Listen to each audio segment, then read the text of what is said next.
Okay, today we're going to be talking about book clubs, specifically Jane Austen book clubs, but a lot of this stuff is going to have overlap with any organization, club, group that you may be thinking of starting or even being a part of. A little about me off the top. I'm Bianca, and I have been going to book clubs since I was a teen. Whether it was sneaking into, a book club that one of my parents was going to, or going to summer reading programs. I've been going to a lot. I've seen the array of them. I've seen very formal ones with like a professor speaking, and then you have like 30 minutes of like Q&A, and then you have an hour of talking amongst yourselves, to very informal ones where like you meet at bars.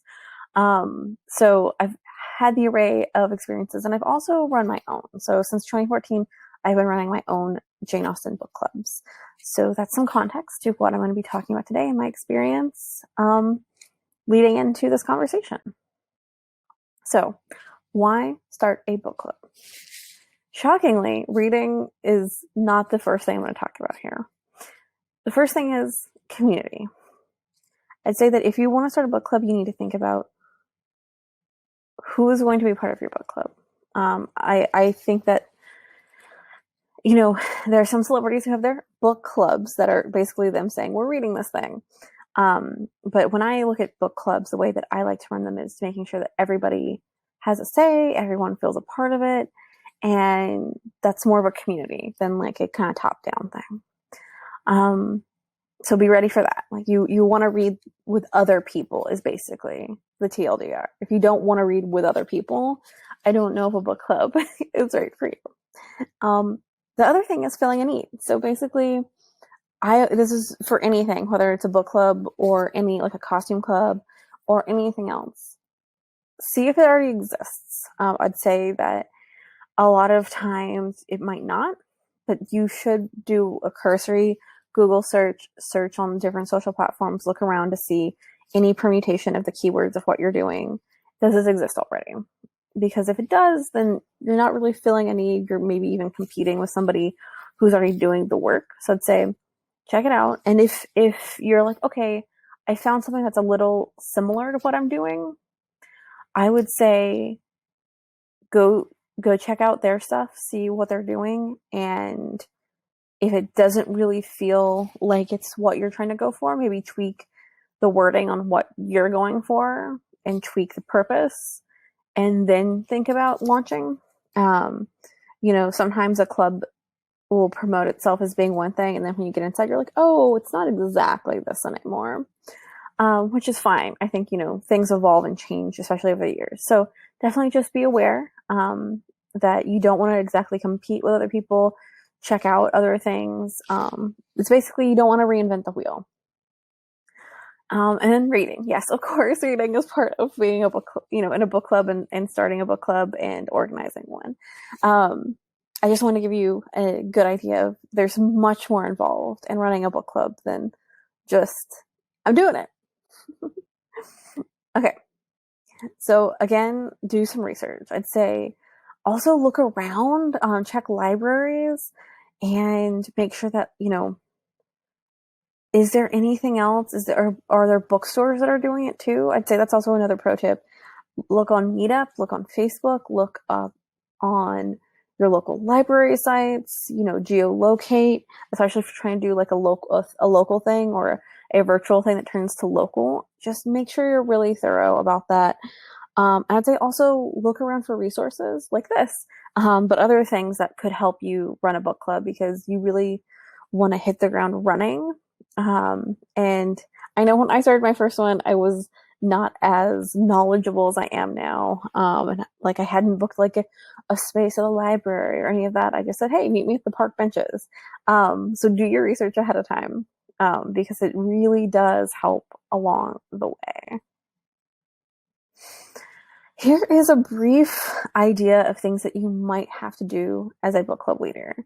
I don't mean to burst bubbles, but you do need to put a little bit more work into something than just saying into the void, hey, we're reading a book. So first of all, membership. You need to think about like how you're going to recruit people. Who are you recruiting? If you are just trying to have a kind of group chat with your close friends that you're like, hey, we've all been talking about these books, let's just formalize it so we can like meet up at brunch. That's a little different than like opening up a public book club, putting it out there in the world and saying, hey, anyone can join. Um, that's a little different. And I think, understanding who is your target, um, where are you trying to publicize, all of that needs to be part of the process before you start the club. And also understand that you need to take care of these people. So you need to create a safe space. You need to make sure people feel good and safe there. That's really important in running a book club or any organization. Planning. Oh my God. You will need to wrangle meetings. So whether it is digital, which we all should be doing right now, we're in a pandemic, it's not over yet. Whether you are doing virtually, and having to set up whatever the Google Meet, Zoom, whatever meeting platform you're on, along with reminders. You'll probably want to do like a calendar reminder. These are all things that go into it. For IRL meetings, you'd want to get a venue, but for right now, just think about that. Like you'll need to have some kind of on your to-do list, making sure you give ample notice of when and where meetings are.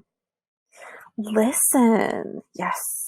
You should be really listening. I know that like that seems obvious, but if you have a member making people uncomfortable, or if you have somebody who's not speaking up or not being heard, you should be listening to those instances and noting that for either conversations to be had there or conversations to be had on the side, just to make sure people feel comfortable there. Host. You are a host. If you're in charge of a book club, you need to really step up and diffuse tensions. You need to be there for your members. You need to, book discussions can get tense sometimes. Even with such, quote, gentle topics as Jane Austen, I would argue that people, especially Jane Austen, a lot of people come in with this very whitewashed, rosy ideal of her. There's a lot of meat there. And I think some folks are not prepared sometimes to have their idea of her challenged. And I think you just need to really roll the punches and like help educate people, help, diplomatically get people to chill, but also, stand your ground. Okay, so when you're recruiting members, here are some things to remember. If you are doing a virtual club, then you should, publicize it. Again, make sure something like yours doesn't already exist, but like publicize it on Jane Austen social media spaces. If you're trying to do IRL, which is in real life, make sure that you make it clear that like right now it's a virtual meeting and in the future it will be geographically located. So like maybe you're like, oh, I really want to start a blank town USA book club, and there's no other Jane Austen book club there, but like we're in a pandemic, so we can't meet. So what if I start one that's like, hey, anybody in this county want to start a little book club virtually, and then at a later date when it's safe in like 2 years, we'll meet up and we'll do this to in real life. So just think about those things. I've used Meetup a lot. That's been very successful. It's a little bit harder for trolls to show up there. It does cost a little bit depending on the size of your group, but you can ask people to chip in. You can and should, if you don't have the funds to run it, but also if people are enjoying it, just say, hey, it costs this much to host it here. Y'all mind chipping in every once in a while just to cover the quarterly fees or whatever it is now. Diversity and inclusion. This goes for everything, whether you're an org, a book club, a Facebook group. You need to really genuinely think about diversity and inclusion. If your club is geographic in nature, does your club reflect local demographics? And if not, why doesn't it? You really need to think about that. Like, who is feeling safe in your space and who is not? And the same goes for, online communities. Is your membership homogenous? You should just take a look. Is it are people missing from conversations? You should really think about what's happening there. Like, is it recruiting efforts? Is it your community management? Is there, are toxic conversations and toxic members thriving? Do you have community agreements, which I'll get to in a second? I'd say that if your group is just all white people, essentially, you really need to think about what's wrong, because something's wrong. I'm willing to bet you something's up, something's wrong, and you need to analyze. It's not that people of color aren't reading Jane Austen, it's that they're not reading it with you. Okay, so community agreements. Community agreements, community guidelines, they essentially are, I'd say they're probably a little different, but like, you're just setting up your community to all have this one document, this one place they can look and say, oh, this is how this community's run. These are what we're agreeing to. These are how we're going to handle things. This is what this community stands for. And it needs to all live in one place. It lets people know how your club or org operates. And it should include how people will respect each other and treat each other fairly and make sure others aren't excluded. I would say check out the Dickens Project for a more academic version of this. I have one for the virtual Jane Con that links out to other community agreements, but from telling people don't use the G slur when we talk about Emma to giving context to how we talk about enslaved peoples, those are really important things in the Jane Austen community. If you don't think they are, then I would say that you probably aren't ready to run a book club or an organization, because those are really critical conversations to think about and context to have. Jane Austen is not just some like peaches and butterflies kind of author. There are very intense discussions there. There are slurs that do not hold up. There are real discussions to be had. So community agreements help people understand, hey, when we talk about this historical problematic thing, we should contextualize it with modern terms that are not offensive. And it also lets people know this is an anti-racist group. If we are talking about the latest Persuasion adaptation, one of them, because there's now two, with a man of Black descent playing Wentworth, and you start going off about how a Black man could never have been in the Navy, that's a problem. And that should be you should be able to have something in your community agreements to explain why that person's racism is not acceptable and why, it needs to either be dealt with now or they need to probably find a different place, because anti-racism, you can give people, an educational olive branch, but you also really need to think about the over-under for protecting your members. Like, is it worth it to keep this one racist member around when it's hurting all of your other members who are experiencing the racism? Probably not. And if you're more worried about one member, I'd say ask yourself why. Like, why is it this one member who's being a problem? Why do you care more about them than the other people in the room who are being actively harmed? Virtual options. Again, we're in a pandemic. This is a great way to connect. I'd say even post-pandemic, when people live farther away from each other, just check back in with folks after the pandemic, see how they feel. But there are a ton of options. I'd say that, Zoom is pretty popular. It does have a cap for a free account, 30 minutes. There are other options, Facebook Messenger, Google Meet, Skype. Check out the free options. There's just tons of free ways to have meetings these days. In my 201, I talk a little bit more about accessibility. And I'd say also when you're doing this, make sure that you look for a platform that can offer captions as well. It's really important.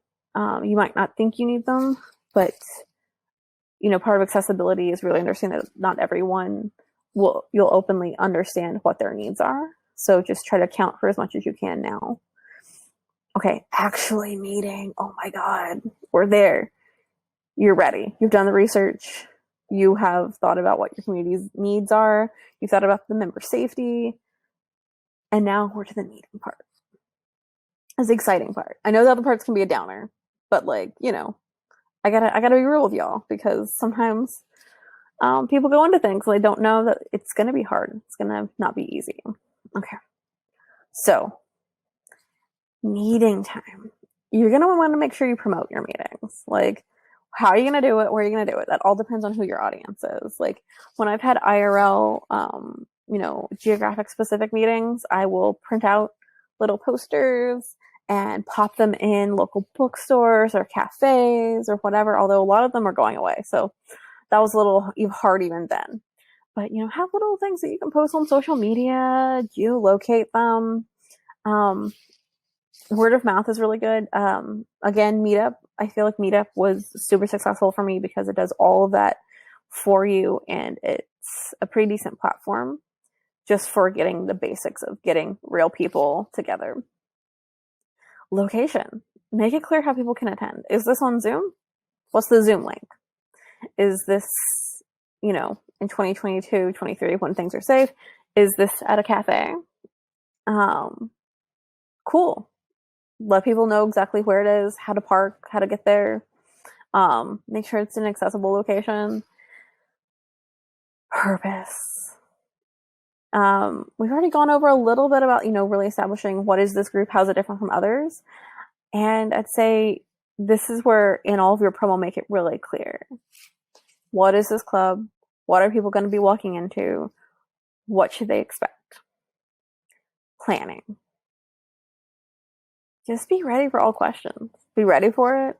And I think especially for your first meeting, you probably aren't going to all come in having read the same book. You'll probably be like, hey, this is going to be an establishing meeting. Or you can even say, optional, have read this book ahead of time. We'll talk about this. But I think for a first meeting, just getting an idea of like who's interested in joining, what they would like to be reading, what the kind of the rest of the future of this club will be from the get-go, I think is a really good way to start. Reading time. Yes, reading is involved in a book club. It's exciting. And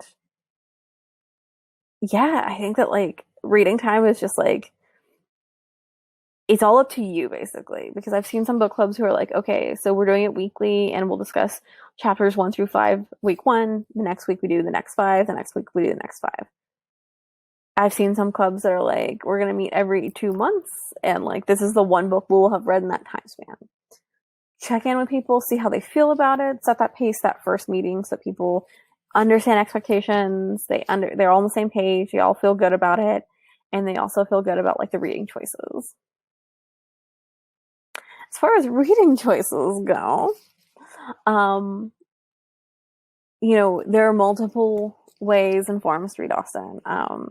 With book clubs, I have done it where we have focused on Austen and related academic and classics. I've done it where we've done Jane Austen, we've done a lot of crafting nights, or movie nights. It's really up to you. And in my 201 class, course, talk, whatever this is that I'm giving, you can see my suggestions for beyond just reading Jane Austen. But since this is a 101 Jane Austen discussion, Jane Austen book club discussion, I will leave you with this, which is the basics of Jane Austen's works. This doesn't include all of them. We are missing Lady Susan and Juvenilia, and letters.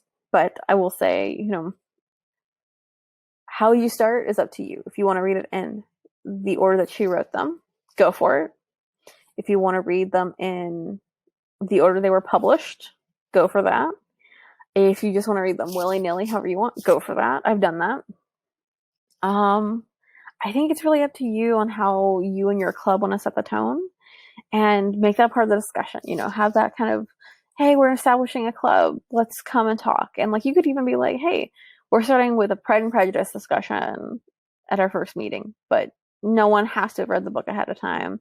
It's optional. We're going to be talking mostly about the club and like what the future is. So keep that in mind. I think especially like when you're doing your first establishing meeting, it's really important for people to not feel the pressure of like, oh, I have to have read this book already. And like, maybe I'm like, it's not as fresh in my mind, but I really want to be part of a club. But like, I just haven't had the time to get to it. So like let people, feel comfortable. If you want your club to be successful, you want people to feel comfortable even right out the gate. So here are some options for you. We've got Northern Abbey, which is goth as fuck. I'd say, that's a great book for fangirls, for fangirling, for bookish people. Sense and Sensibility. Got some feelings there, whole lot of feels. Pride and Prejudice. Again, it's classic. Mansfield Park. It can be a slog, but it's rich with topics, especially very relevant to some Austen discussions happening right now. Emma. She's a tough heroine to love, but she's there, and I think she also has some important points to make. And Persuasion. Persuasion's so good. Okay, looking ahead. So what happens now? You've had your first book club meeting. You've decided on the first book you'll read together and how long it will be and where you will meet. You just keep going. It's kind of the same process again and again. But I will say that there are other options for you. And if you want to hear how I've taken my book clubs from like the kind of, I'd say the 6-month plan where it's like, okay, we monthly read all the Jane Austen works. And then we figure out what we do next. That's fine. I feel like that's pretty much what I did with all of my book clubs, where I've just like, okay, we make our way through the works themselves and then we get to something else. We vary it up. So I'd say stick around for my Jane Austen Book Club 201 and let me know if you have any questions before then, because my Leveling Up Your Jane Austen Book Club talk will definitely try to answer all of them. But tune in for that during virtual JaneCon. Thank you for watching. If you'd like to become a patron, please check out the link in my description, which has a link to my Patreon. There you will find different Jane Austen themed tiers, and all of them get access to a special Discord server called the Jane Austen Avocado Toast Club. Patrons at certain tiers also get shoutouts at the end of my video, like right now. Thank you. Please like and subscribe.